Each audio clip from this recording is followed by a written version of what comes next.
கூரேசனின் அன்னதானத்திற்கு அபராஜிதரின் பரனூரில் இருந்துதான் காய்கறிகள் போகின்றன.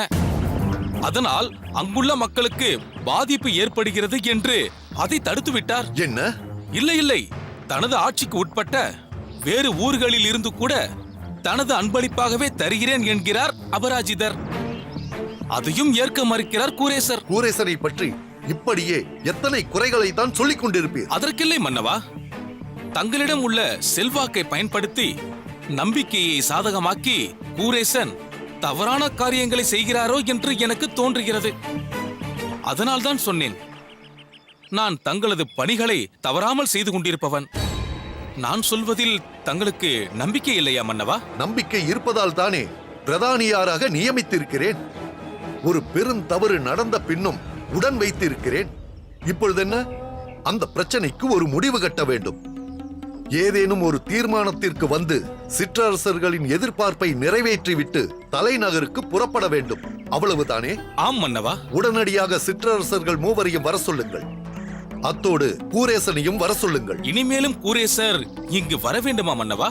கூரேசன் வரவில்லை என்றால் சிற்றரசர்கள் வந்தும் எந்த பயனும் இல்லை. இல்லை, கூரேசரை வர சொல்கிறேன். அதுதான் சரி. நாளை இந்த பிரச்சனைக்கு ஒரு தீர்வு காண வேண்டும். போய் அதற்கான ஏற்பாடுகளை பாருங்கள். ஆணை மன்னவா.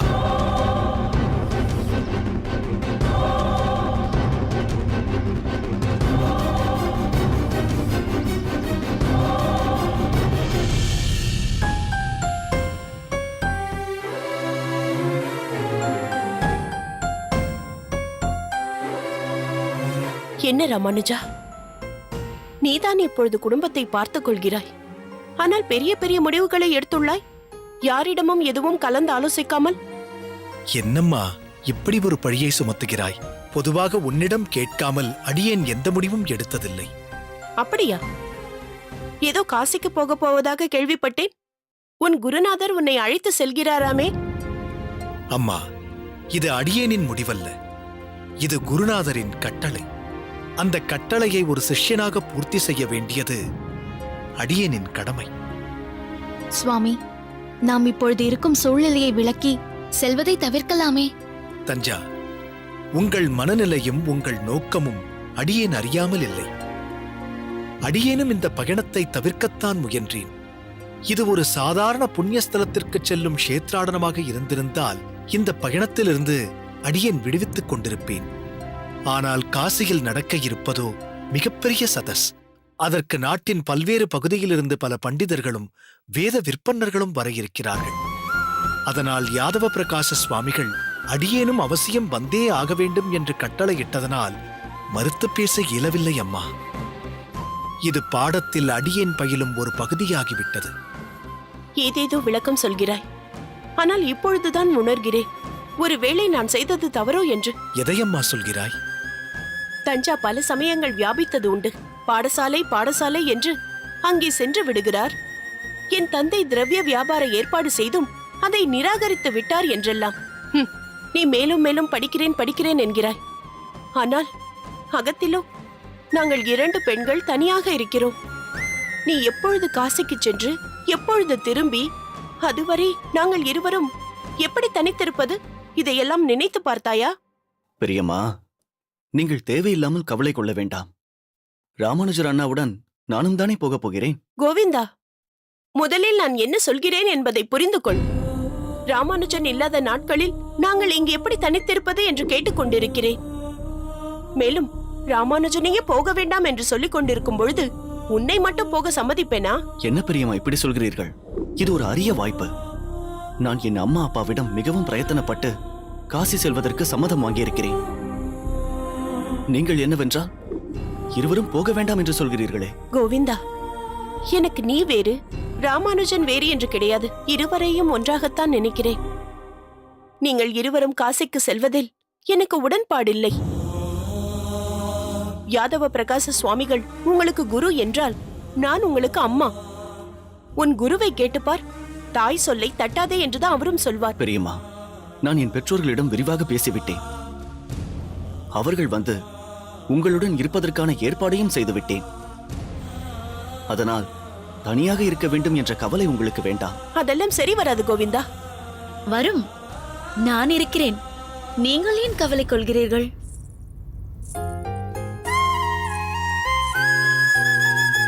காந்திமதி மாமி, முதல் முறையாக உங்களுக்கு இப்படி ஒரு சூழல் வருவதால் உங்கள் தயக்கமும் பயமும் எனக்கு புரிகிறது. என் கல்யாணத்திற்கு முன் என் அகத்தில் நான் இருந்த பொழுது என் அப்பா பல சமயங்களில் இப்படித்தான் பல ஊர்களுக்கு செல்ல வேண்டிய கட்டாயம் ஏற்படும். ஏனென்றால் அவர் ஒரு வேத வித்து, 4 வேதங்களும் தெரிந்தவர். சோமசேகர சர்மா என்றால் வேத விற்பனர்கள் மத்தியில் மிகவும் பிரசித்தம். அப்பொழுதெல்லாம் நானும் என் அம்மாவும் தனியாகத்தான் இருந்திருக்கிறோம். ராமானுஜனை பொறுத்தவரை இதைப்போல் ஒரு வாய்ப்பை தவற விடுவது தவறு. இதைப்போல் 4 இடங்களுக்கு சென்றால்தான் இவனுக்கு ஒரு நல்ல அனுபவம் ஏற்படும். மற்றவர்களுக்கும் இவன் கீர்த்தி புலப்படும். அது மட்டுமல்ல, நாளையே ராமானுஜன் ஒரு ஆசானாக உருவெடுக்கும் பொழுது இப்படிப்பட்ட பயணங்கள் அத்தியாவசியமாகிவிடும். தஞ்சா, உனக்கும் சொல்கிறேன், இவன் புகழ் பெற்றால் அதில் உனக்கு நிச்சயம் பங்கும் இருக்கும், சந்தோஷமும் இருக்கும். அதனால் அவனை கட்டுப்படுத்தி ஒரு எல்லைக்குள், ஒரு சிறு வட்டத்திற்குள் நிறுத்தி விடாதே. என்ன மாமி, நீங்களும் திருக்கச்சி நம்பி சுவாமிகளைப் போலவே பேசுகிறீர்கள்? நாங்கள் இருவரும் சேர்ந்து வாழும் சந்தர்ப்பமே இல்லாமல் ஆகிவிடும் போலிருக்கிறதே. தஞ்சா, திருக்கச்சி நம்பி சுவாமிகள் சொல்வதிலும் எந்த தவறும் இல்லை. இப்போது மாமி சொல்வதிலும் எந்த தவறும் இல்லை. மிகவும் யதார்த்தமாகத்தான் மாமி பேசுகிறார். அதற்கு காரணம், அவர் அகத்துக்காரர் அவரை பக்குவப்படுத்தி இருக்கிறார். அந்த பக்குவம் உங்கள் இருவருக்கும் இன்னும் வரவில்லை. நீங்கள் எந்த கவலையும் கொள்ள வேண்டாம். ராமானுஜன் நல்லபடியாக சென்று வரட்டும். உங்கள் துணைக்கு நான் இருக்கிறேன். உங்கள் வீண் பிடிவாதத்தால் இவர்களுடைய எதிர்காலத்தில் எந்த பாதிப்பும் ஏற்படக்கூடாது. அதற்காக நாளை நீங்களே வருந்த வேண்டி வரும். என்னவோ ஏதேதோ காரணமும் சமாதானமும் சொல்கிறீர்கள். அவரவர் இஷ்டப்படி என்ன செய்ய வேண்டுமோ செய்து கொள்ளுங்கள்.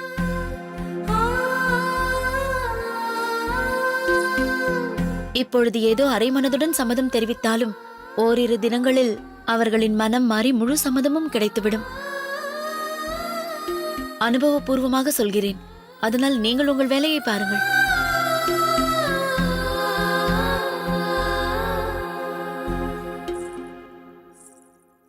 என்ன மாமி இது? நீங்கள் இவர் காசிக்கு செல்வதை எப்படியாவது தடுத்து விடுவீர்கள் என்று எதிர்பார்த்தால் நீங்களும் இவர்களுக்கு சாதகமாக பேசிக் கொண்டிருக்கிறீர்கள்.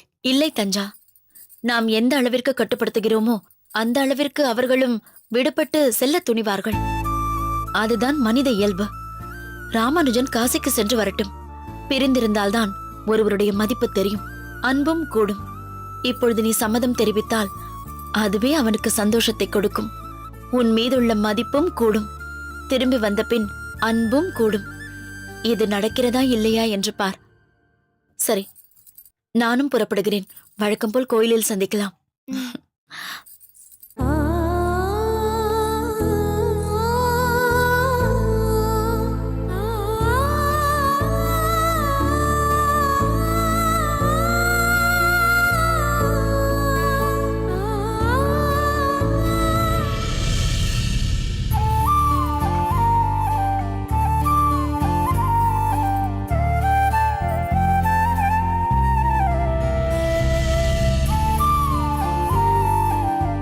ஆண்டாள்,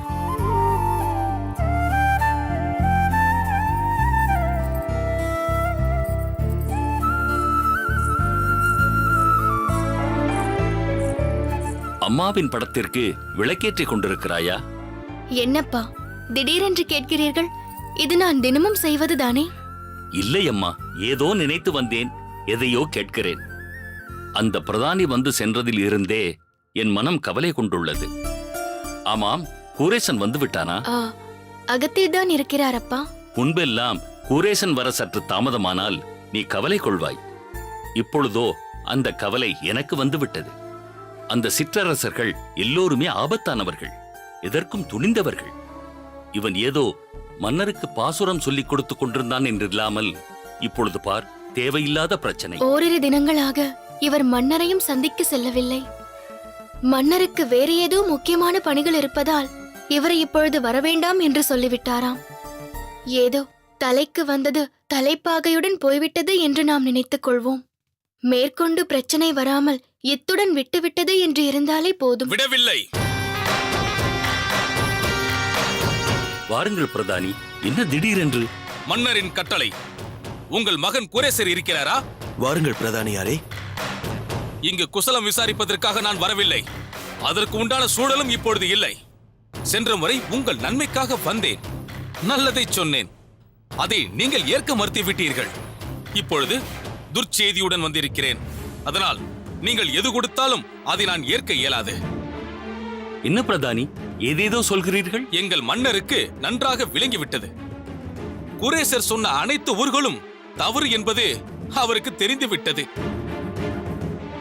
அந்த சிற்றரசர்கள் அவருக்கு புரிய வைத்து விட்டார்கள். அதனால்தான் பாசுரம் பயில்வதையும் நிறுத்திவிட்டார். மேலும் நாளை அந்த சிற்றரசர்களுக்கு அவரவருக்கு சேர வேண்டிய ஊர்களை கொடுக்க போகிறார். அதோடு குரேசருக்கு தண்டனையும் கொடுக்க போகிறார். நாளை உங்களை அவசியம் அரண்மனைக்கு வர சொல்லி இருக்கிறார். மன்னரை பிறப்பித்த உத்தரவா இது? எனக்கு நம்பிக்கை இல்லை. என்ன, மன்னர் சொல்லியிருப்பார் என்ற நம்பிக்கை வரவில்லையா? குரேசா, இதனால் வரை நீ மன்னருக்கு வேண்டப்பட்டவனாகவும் அவருக்கு பாசனம் சொல்லிக் கொடுத்ததன் காரணமாகவும் அவர் உனக்கு மரியாதை கொடுத்ததால் தான் நானும் உன்னுடன் மரியாதையாக பேசிக் கொண்டிருந்தேன். இப்பொழுது நீ ஒரு குற்றவாளி. குற்றவாளிகளை எப்படி நடத்துவார்கள் என்று உனக்கு தெரியுமா? மன்னர் உனக்கு மரியாதை கொடுத்த காரணத்தினால் நானே நேரடியாக வந்து தகவல் தெரிவித்தேன். இல்லை என்றால் காவலன் வந்து உன் கைகளுக்கு விலங்குகளை பூட்டி உன்னை இழுத்து வந்திருப்பான். உன்னை சிறையில் அடைத்து தண்டனை கொடுக்கும் நிலையில் இருக்கிறாய். இருந்தும் நீ ஒரு உயர்ந்த குடும்பத்தை சேர்ந்தவன் என்பதால் அப்படிப்பட்ட நடவடிக்கை எடுக்கப்படவில்லை. பிரதானியாரே, நீங்கள் சொல்வதை கேட்டால் என் உடல் நிலை குலைகிறது, நெஞ்சு படபடக்கிறது. இப்பொழுதும் ஒன்றும் குடிமொழிகி போகவில்லை. உங்கள் மகன் நான் செய்தது தவறு என்று ஒரு ஓலையில் எழுதி கொடுத்தால் போதும். முன்னமே சொன்னது போல் நேரில் வரும் சிரமம் கூட அவருக்கு வேண்டாம். அந்த ஓலையை நான் மன்னரிடம் காண்பித்து இவருடைய நல்ல குணங்களை பற்றி சொல்லி, இனி இவர் அரச விஷயங்களில் தலையிட மாட்டார் என்று சொல்லி உத்தரவாதம் அளித்து மன்னிக்கும்படி வேண்டுகிறேன். நீ இவ்வாறு செய்துவிட்டால் உனக்கு மன்னிப்பு வாங்கி கொடுக்க வேண்டியது என் பொறுப்பு. அது மட்டுமல்ல, தண்டனையும் தவிர்த்து விடலாம். ஏனென்றால் மன்னர் உன் மீது மிகுந்த கோபத்தில் இருக்கிறார். குரேசா, பிரதானி அவர்கள் உன்னை காப்பாற்ற நல்ல உபாயம் சொல்கிறார். அவர் சொல்படி செய்துவிடு. மன்னரிடம் விரோதம் வேண்டாம். அவர் கோபத்திற்கும் ஆளாக வேண்டாம். மேலும் அரசாங்க விஷயங்களில் நீ ஏன் தலையிட வேண்டும்? பாசுரங்களிலும் பண்ணையில் நிர்வாகத்திலும் மட்டும் உன் கவனம் இருக்கட்டும். ஆண்டாள், ஒரு ஓலையும் எழுதுகோலையும் எடுத்து வா. ஆண்டாள், சற்று பொறு. தந்தையே, அடியேன் ஏதும் தவறாக சொல்லவில்லையே. சரி, ஆனால் அது இன்று எவ்வளவு பெரிய பிரச்சனையாகிவிட்டது என்று பார்த்தாயா? உன்னை கைது செய்யும் அளவிற்கு சென்று விட்டது. வேண்டாம் இந்த பகை, விரோதமெல்லாம். பிரதானி சொல்படி செய்து விடுவோம். எனக்கு உன் நலன்தானப்பா முக்கியம். அது அடியேனுக்கும் விளங்குகிறது. ஆனால் ஒரு விஷயம், பிரதானியாரே, பாசுரம் என்பது வெறும் பாடல் என்று நினைத்து விட்டீர்களா? ஏதோ பொருள் நயம்பட ராகத்தில் அதை பாடுவதுடன் முடிவதல்ல பாசுரம். அழகான சொற்கோர்வை மட்டுமல்ல பாசுரம். அந்த பாசுரங்களை பாடும் பொழுதும் போதிக்கும் பொழுதும் அந்த வரிகளின் வார்த்தைகளின் பொருளையும் முழுமையாக உள்வாங்கிக் கொண்டு மனதில் ஆழமாக பதிய வைத்துக் கொள்கிறோம். அந்த பாசுரங்கள் முழுவதும் பகவான் தான் வியாபித்துள்ளார் என்பதை அறிந்து கொண்டும் தெரிந்து கொண்டும் புரிந்து கொண்டும் பக்தியுடன் உணர்ந்து கொள்கிறோம். அவருக்கு செய்யும் சேவையே உன்னதமானதென்றும் அவர் ஒருவர்தான் நம்மை ரட்சிக்க முடியும் என்ற நம்பிக்கையுடன் அந்த பாசுரங்களை சொல்கிறோம். மன்னருக்கும் அந்த விதத்தில் தான் அடியேன் சொன்னேன். அதை அவர் எப்படி எடுத்துக்கொண்டார் என்பது தெரியவில்லை. இந்த பாசுரம் சொல்லிக் கொடுத்ததன் மூலம் ஒரு நட்பு ஏற்பட்டு அந்த நட்பின் மூலம் அடியேன் ஒரு உண்மையை சொல்ல, அந்த உண்மை அடியேனுக்கு தண்டனை பெற்றுத்தரும் என்றால் அந்த தண்டனையை அடியேன் எந்தவித தயக்கமும் இல்லாமல் ஏற்றுக்கொள்கிறேன். அடியேன் நல்லவன் என்று யாருக்கும் நிரூபிக்க வேண்டிய கட்டாயம் இல்லை. அப்படி என்றால் உன்னை காப்பாற்றுவது இயலாது. பகவானை தவிர வேறு யாரும் அடியேனை மட்டுமல்ல, உங்களையும் காப்பாற்ற முடியாது. மன்னரை காப்பாற்ற வேண்டும் என்று பெருமாள் நினைத்தால் அவர் உண்மையை உணர்ந்து கொள்வார். இல்லை என்றால் மன்னரையும் காப்பாற்ற இயலாது. ஓ, அப்படி என்றால் மன்னரையே காப்பாற்ற முடியாது என்று சவால் விடுகிறாயா? சரி, நாளை காவலாளிகள் வருவார்கள், உன்னை இழுத்துச் செல்வார்கள். அதற்கு அவசியம் இல்லை. அடியேன் நாளையே மன்னரை சந்திக்கிறேன். அவர் கொடுக்கும் தண்டனையை ஏற்றுக்கொள்கிறேன். நீங்கள் புறப்படலாம். சரி, உனக்கு ஒரு கடைசி சந்தர்ப்பம் கொடுத்து உன்னை காப்பாற்றலாம் என்று நினைத்தேன். விதி யாரை விட்டது? நாளை முதல் உனக்கு சிறைவாசம்தான். என்ன குரேசா, என்னவெல்லாமோ சொல்லிவிட்டாய்? சுவாமி, ஆரம்பத்தில் நானும் நீங்கள் செய்தது சரி என்றுதான் நினைத்தேன். ஆனால் இப்பொழுதோ நிலைமை வேறு மாதிரி இருக்கிறது. இந்த விரோதம் எங்கு போய் முடிய போகிறதோ என்று மிகவும் கவலையாக இருக்கிறது. எங்கும் போய் முடியாது. வாழ்க்கையில் நாம் சந்திக்காத பிரச்சனைகளா, இன்னல்களா, துன்பங்களா, அவற்றையெல்லாம் கடக்க வைத்த ஆதிகேசவன் இதிலிருந்தும் நம்மை காப்பாற்றுவார். கவலை வேண்டாம்.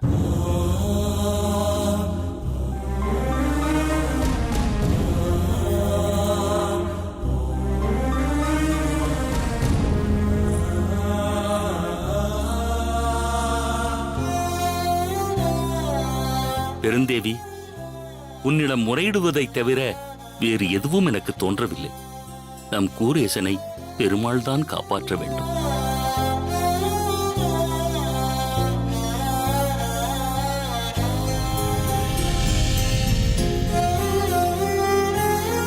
தாங்கள் தந்த மூல ஓலையிலிருந்து படியெடுக்கப்பட்டவைகள் தான். அதில் தாங்கள் அரசு முத்திரையிட்டு கைச்சாத்தும் வைத்து விட்டால் அடுத்த கணமே நாம் புறப்பட்டு விடலாம். திருநங்கைகளுக்கு அப்படின்ற மாதிரி ஒரு ஸ்கூல் கொண்டு வந்தாலோ இல்லை ஒரு காலேஜ் கொண்டு வந்தாலோ அவங்க மேலும் மேலும் படிப்பாங்க, அவங்களுடைய தனித்திறமைகளை வளர்த்து கொண்டு வருவாங்க.